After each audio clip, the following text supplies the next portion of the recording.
ಭಗವಾನ್ ಶ್ರೀಕೃಷ್ಣ ದಿವ್ಯಾಮೃತೋಪದೇಶವಾದ ಭಗವದ್ಗೀತೆಯಲ್ಲಿ ಇಂದು ನುಡಿದಿದ್ದಾನೆ. ಯದಾ ಯದಾ ಹಿ ಧರ್ಮಸ್ಯ ಗ್ಲಾನಿರ್ಭವತಿ ಭಾರತ ಅಭ್ಯುತ್ಥಾನಮಧರ್ಮಸ್ಯ ತದಾತ್ಮಾನಂ ಸೃಜಾಮ್ಯಹಂ. ಯಾವ ಯಾವ ಯುಗಗಳಲ್ಲಿ, ಯಾವ ಯಾವ ಸಮಯಗಳಲ್ಲಿ, ಕಾಲಮಾನಗಳಲ್ಲಿ ಧರ್ಮದ ಅವನತಿಯಾಗುತ್ತದೆಯೋ, ಧಾರ್ಮಿಕ ಮೌಲ್ಯಗಳಿಗೆ ಚ್ಯುತಿಯಾಗುತ್ತದೆಯೋ, ಆಗ ಆಗ ತಾನು ವಿಶಿಷ್ಟ ರೂಪಗಳಲ್ಲಿ ಸಂಭವಿಸುತ್ತೇನೆ ಎನ್ನುವುದಾಗಿ ಭಗವಾನ್ ಶ್ರೀಕೃಷ್ಣ ಭಗವದ್ಗೀತೆಯಲ್ಲಿ ನುಡಿದಿದ್ದಾನೆ. ಅಂತೆಯೇ ಸತ್ಯಯುಗ, ತ್ರೇತಾಯುಗ, ದ್ವಾಪರಯುಗ, ಕಲಿಯುಗಗಳಲ್ಲಿ ಸಮಯಾವರೋಧೇನ ಸಮಯಾನುಸಾರ ಭಗವಂತ ವಿವಿಧ ವಿಶಿಷ್ಟ ರೂಪಗಳನ್ನು ತಾಳಿದ್ದಾನೆ. ಅಂತಹ ರೋಚಕಾತಿರೋಚಕ ರೂಪಗಳಲ್ಲಿ ಅತ್ಯಂತ ರುದ್ರ ರಮಣೀಯವೂ ಅತ್ಯಂತ ಭಯೋತ್ಪಾದಕವೂ ಆದರೆ ಶಾಂತಿದಾಯಕವೂ ಆದದ್ದು ಪರಮಾತ್ಮ ನೃಸಿಂಹನ ಅವತಾರ. ನರ ಮೃಗ ಶರೀರ ನಮೋ ನಮೋ ಎನ್ನುತ್ತಾ ಸ್ವಾಮಿಯನ್ನ ನಾವೆಲ್ಲ ಸ್ತುತಿಸುತ್ತೇವೆ. ಮತ್ತೆ ಮತ್ತೆ ಅಹಂಕಾರದಿಂದ ಕೊಪ್ಪಿದಂತಹ ಹಿರಣ್ಯಕಶಿಪು ಅನೇಕವಾಗಿ ಲೋಕ ಕಂಠಕನಾಗಿ ಮೆರೆಯುತ್ತಾನೆ. ಕಾಲಾಂತರದಲ್ಲಿ ಆತನ ಪುತ್ರನಾಗಿ ಜನಿಸಿದ ಪ್ರಹ್ಲಾದನ ಪ್ರಾರ್ಥನೆಗೆ ಓಗೊಟ್ಟು ಸ್ವಾಮಿ ನಾರಸಿಂಹ ದಿಂಭನ ಪ್ರಾರ್ಥನೆಗಾಗಿ ಕಂಬದಿಂದೊಡೆದು ಬಂದಿದ್ದಾನೆ. ಅದರ ದಿವ್ಯ ರೋಚಕ ಪರಿಯನ್ನ ಇಂತು ನೃತ್ಯಾವತರಿಕೆಯಲ್ಲಿ ನೋಡಿ ಆನಂದಿಸಿ ನಮೋ ನಮೋ ನಾರಸಿಂಹ ಎನ್ನಲಿ ನಿಮ್ಮ ಸುಮನೋಂಜಲಿಯು ಸ್ವಾಮಿ ಪಾದಕ್ಕೆ ಸಲ್ಲಲಿ. ಲಕ್ಷ್ಮೀ ನೃಸಿಂಹಾಯ ನಮಃ.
ಭೋಗಶಾಹಿಯಾದ ಶ್ರೀಮನ್ನಾರಾಯಣ ಒಂದು ದಿನ ವಿಶ್ರಾಂತಿಯನ್ನು ಬಯಸಿದ್ದಾನೆ.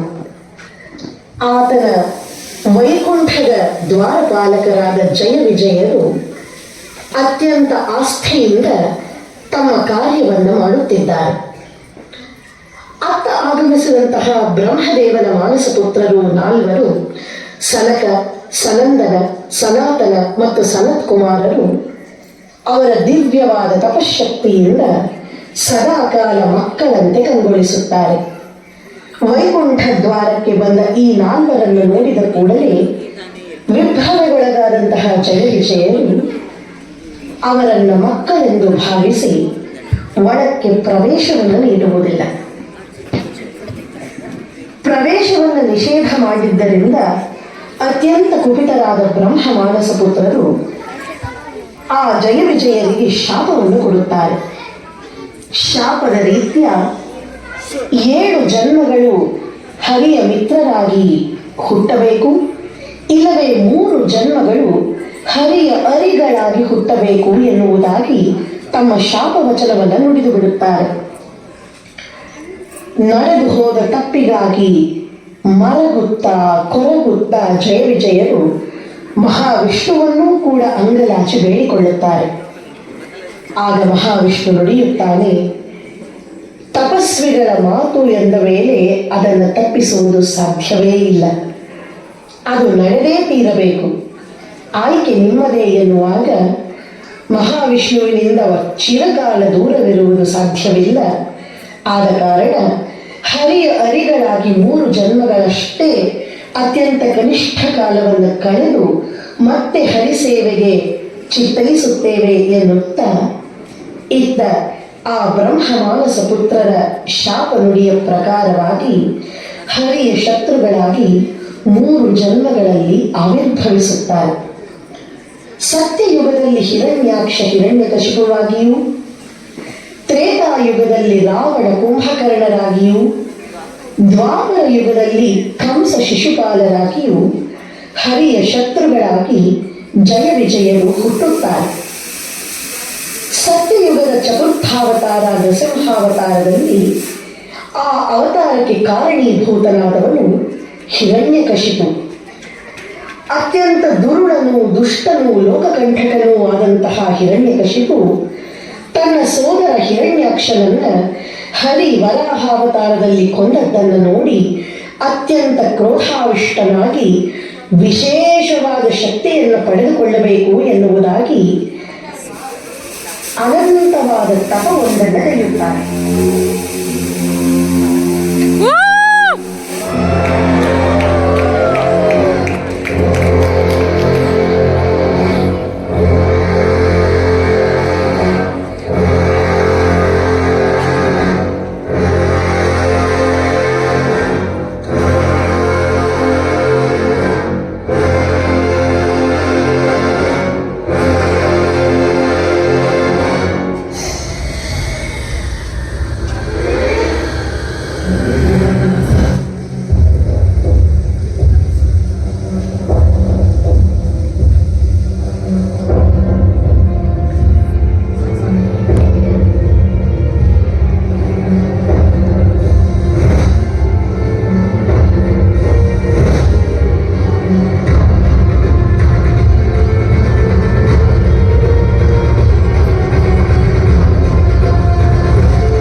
ನಡೆಯುತ್ತಿದ್ದ ಹಿರಣ್ಯಕಶಿಪು ಪರಮೇಶ್ವರನನ್ನು ಸಮೀಪಿಸಿ ತನಗೆ ಅಮರತ್ವದ ವರ ಬೇಕೆಂದು ಕೇಳುತ್ತಾನೆ.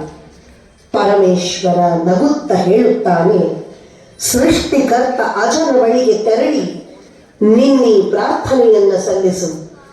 ಬ್ರಹ್ಮನನ್ನು ಕುರಿತು ತಪಸ್ಸು ಮಾಡು, ಅಮರತ್ವವನ್ನು ಬೇಡು ಎನ್ನುವಂತಹ ಪರಮೇಶ್ವರನ ಆಣತಿಯನ್ನು ಪಡೆದ ಹಿರಣ್ಯಕಶಿಪು ಬ್ರಹ್ಮದೇವನನ್ನ ಕುರಿತು ಘೋರವಾದ ತಪಸ್ಸನ್ನು ಮಾಡುತ್ತಾನೆ.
हिरण्यकश्यप ने उनसे एक अनोखा वरदान मांगा।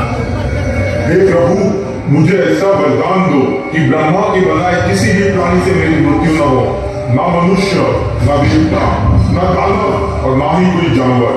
ना मेरी मृत्यु घर के भीतर हो और ना घर के बाहर। ना मेरी मृत्यु दिन के उजाले में हो और ना रात के अंधेरे में।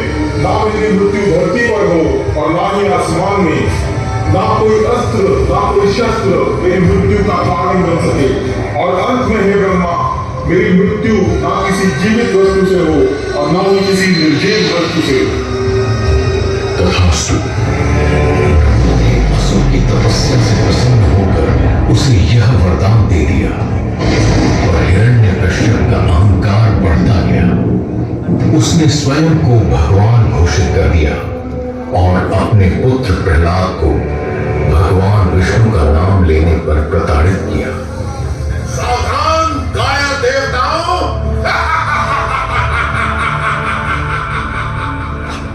अब मैं वर प्राप्त अजय अमर अमर अजय योद्धा हूं।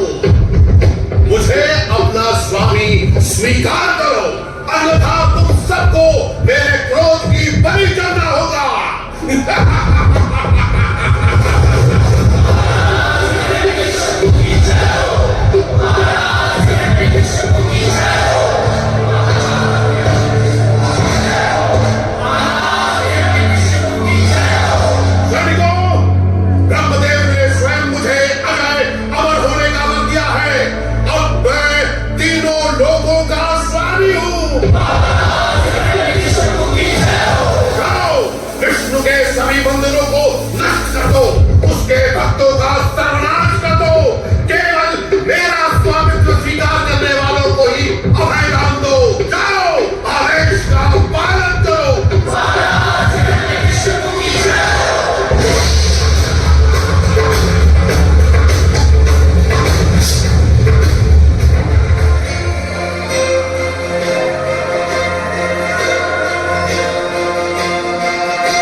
अंबिकापतये उमापतये पशुपतये नमः। ओम नमो हिरण्यवाहवे हिरण्यवर्णाय हिरण्यरूपाय हिरण्यपतये अंबिकापतये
योद्धाय धीमहि तन्नो शिव प्रचोदयात्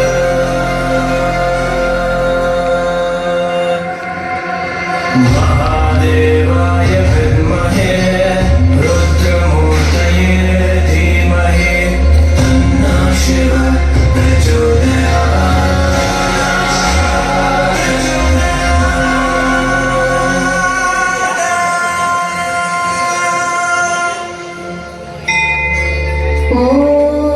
ॐ नमो नारायणाय ॐ नमो नारायणाय ॐ नमो नारायणाय ॐ नमो नारायणाय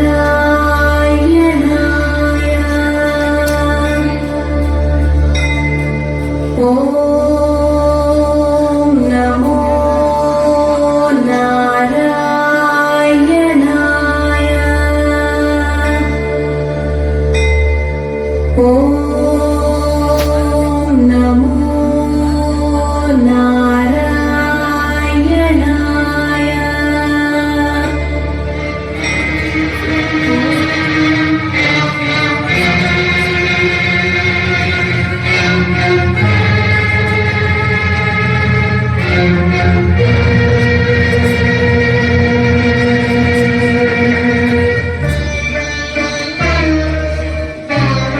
ಕುಮಾರ ಪ್ರಹ್ಲಾದ ಕಂದ ಹೇಗಪ್ಪ ನಿನಗೆ ಈ ಹಠ ಯಾವ ನಿನ್ನ ತಂದೆಯ ಹೆಸರನ್ನು ಕೇಳಿದ ಮಾತ್ರದಿಂದಲೇ ತ್ರಿಮೂರ್ತಿಗಳು ಕರಗಲನ ನಡುವೆ ಹೇಗಿರುವಾಗ ಕಾರಣ ಹರಿಯ ಮೇಲಿರುವ ನಿನ್ನ ಭಕ್ತಿ ಕನ್ಯೆಗಳಿರುವ ಈ ತಂದೆ ಮೇಲೆ ಏಕಪ್ಪ ಆಗಿದ್ದ ಜನ್ಮ ಕೊಟ್ಟ ತಂದೆಗಿಂತ ದೇವಪ್ಪ ದೇವರಿರುವನೇ ಇಲ್ಲವೇ ಇಲ್ಲ ಇಲ್ಲ ನಾನಲ್ಲದೆ ಮತ್ತೊಬ್ಬ ದೇವರನ್ನು ಸಾಧ್ಯವಿಲ್ಲ ಜಗತ್ತಿಗೆ ನಾನೇ ಸರ್ವೇಶ್ವರ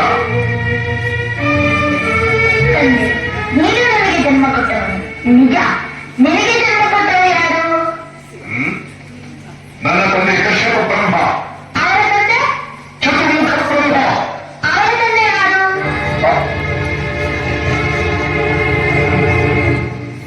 ಏಕೆ ತಂದೆ ಸುಮ್ಮನಾದೆ? ಆ ಬ್ರಹ್ಮನ ತಂದೆ ಯಾರು? ಯಾರಾದ್ರೂ ಇರಲೇಬೇಕಲ್ಲವೇ? ಯಾರು ಅವನೇ ಶ್ರೀಮನ್ನಾರಾಯಣ. ಭಕ್ತಿ ಮುಕ್ತಿಯ ಕೊಳ್ಳುಗಳಿಗಳನ್ನ ನಮ್ಮದೇ ಯಶಸ್ವಿಯಾಗಬೇಕು. ಹರಿ ಹರಿ ಎಂದು ಗಂಟಲು ಹಾಕಿಕೊಳ್ಳಿದೆಯಲ್ಲ ಎದಕ್ಕಾಗ ಅವನಿಗೆ ಹರಿ ಎಲ್ಲೆಲ್ಲೂ ಇದ್ದಾನೆ. ಸಕಲ ಚರಾಚರ ವಸ್ತುಗಳಲ್ಲಿ ಅವನೇ ದೊಡ್ಡ ಕಾಶ್ಯಗಳೆಲ್ಲರಲ್ಲೂ ಇದ್ದಾನೆ. ಅವನೆಲ್ಲರ ಸ್ಥಳವೇ ಇಲ್ಲ.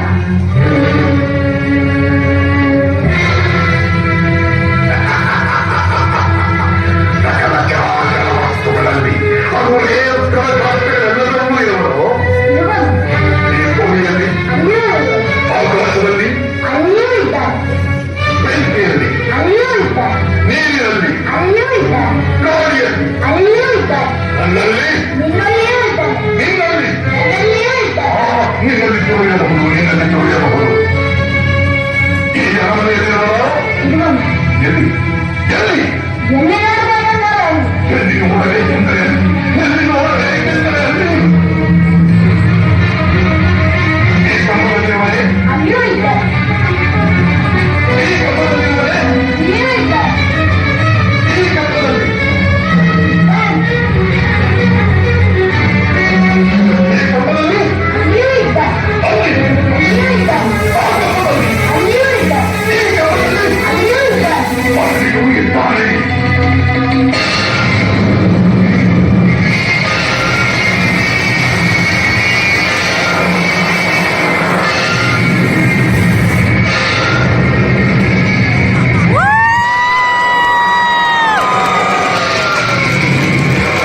ನೀನೇ ಸರಿ.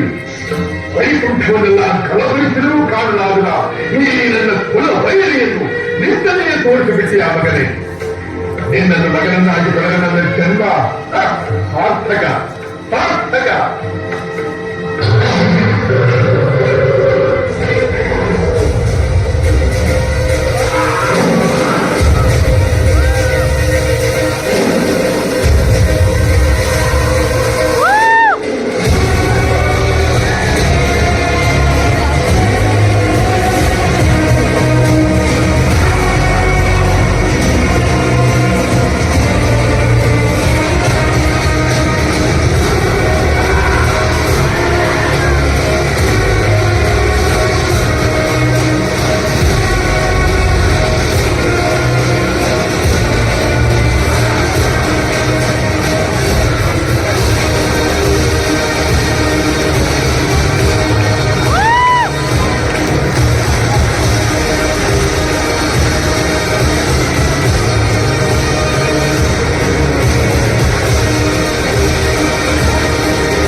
ಪುತ್ರ